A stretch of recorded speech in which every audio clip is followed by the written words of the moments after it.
আসসালামু আলাইকুম everyone, welcome back to my Roshni kitchen and blog. আজ রান্না করে দেখাবো আলু দিয়ে গরুর মাংস। আর এই গরুর মাংসটি প্রেসার কুকারে রান্না করে দেখাবো। গরুর মাংস রান্না করতে সাধারণত অনেক সময় লাগে, তো যদি প্রেসার কুকারে রান্না করা হয় তাহলে রান্নাটা অনেক দ্রুত হয়ে যায়। আর সঠিক পদ্ধতিতে রান্না করলে প্রেসার কুকারে রান্নাও কিন্তু অনেক টেস্টি হয়। তো চলুন সম্পূর্ণ রেসিপিটি দেখে নেওয়া যাক। আর আমার রেসিপিটি ভালো লেগে থাকলে চ্যানেলটিকে সাবস্ক্রাইব করে লাইক কমেন্ট শেয়ার করে পাশেই থাকবেন। আমি এখানে প্রথমে নিয়ে নিলাম 750 গ্রাম গরুর মাংস। মাংসটাকে আমি এইভাবে টুকরো করে কেটে ধুয়ে পরিষ্কার করে নিয়েছি। আর নিয়েছি হাফ কাপ পরিমাণ আলু। আলুটাকেও আমি বড় সাইজ করে কেটে নিয়েছি। আর নিয়েছি গরম মশলা, 2টা তেজপাতা, 4টি দারচিনি, 6টি এলাচ, 6টি কালো গোলমরিচ আর 6টি লবঙ্গ। আর নিয়েছি হাফ কাপ পরিমাণ পেঁয়াজ কুচি, কয়েকটা কাঁচামরিচ মাঝখান থেকে কেটে। এখন রান্নাটা করে নিব। এর জন্য প্রেসার কুকারে দিয়ে দিলাম রান্নার রেগুলার তেল আর দিয়ে দিলাম পেঁয়াজ কুচি। এখন পেঁয়াজটাকে একটু নেড়েচেড়ে ভেজে নিব।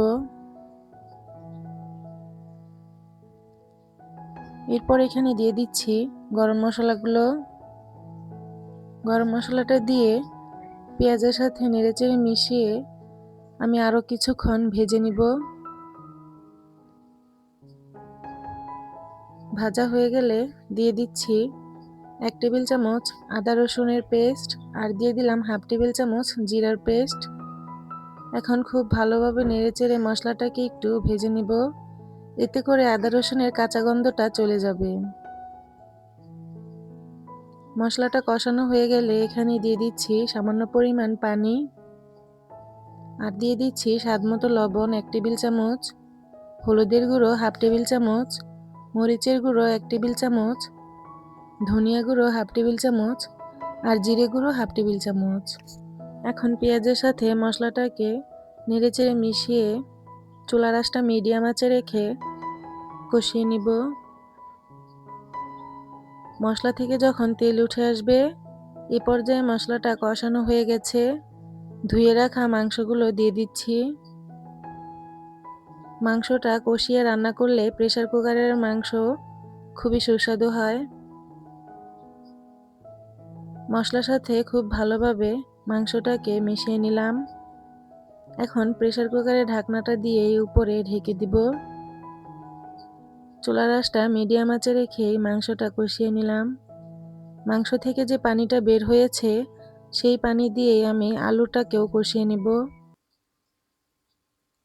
এখন আলুটা দিয়ে মাংসর সাথে নেড়েচেড়ে মিশিয়ে আবারও ঢাকনা দিয়ে ঢেকে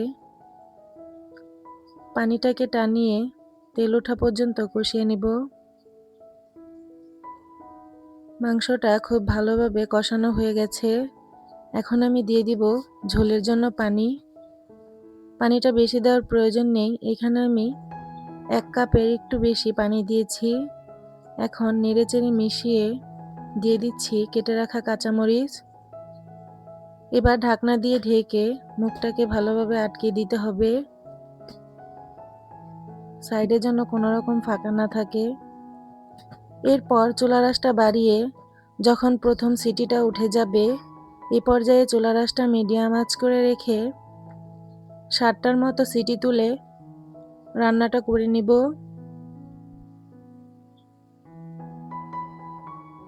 আমার রান্নাটা হয়ে এসেছে। বাষ্পটা বের করে ঢাকনাটা খুলে নিচ্ছি। আপনারাও বাসায় একবার এইভাবে রান্নাটা করে নিতে পারেন, ইনশাল্লাহ ভালো লাগবে খেতে। মাশাল্লাহ, দেখতেই পাচ্ছেন আমার মাংসের কালারটি কতটা সুন্দর এসেছে। আমি ঝোলের পরিমাণটা এইভাবে রেখে দিব। আপনাদের যদি মনে হয় ঝোলের পরিমাণটা একটু বেশি রয়েছে তাহলে চুলায় বসিয়েও আরেকটু ঝোলটা টানিয়ে নিতে পারেন। আজকের মতো এখানেই বিদায় নিচ্ছি। সবাই সুস্থ ভালো থাকুন। আল্লাহ হাফেজ।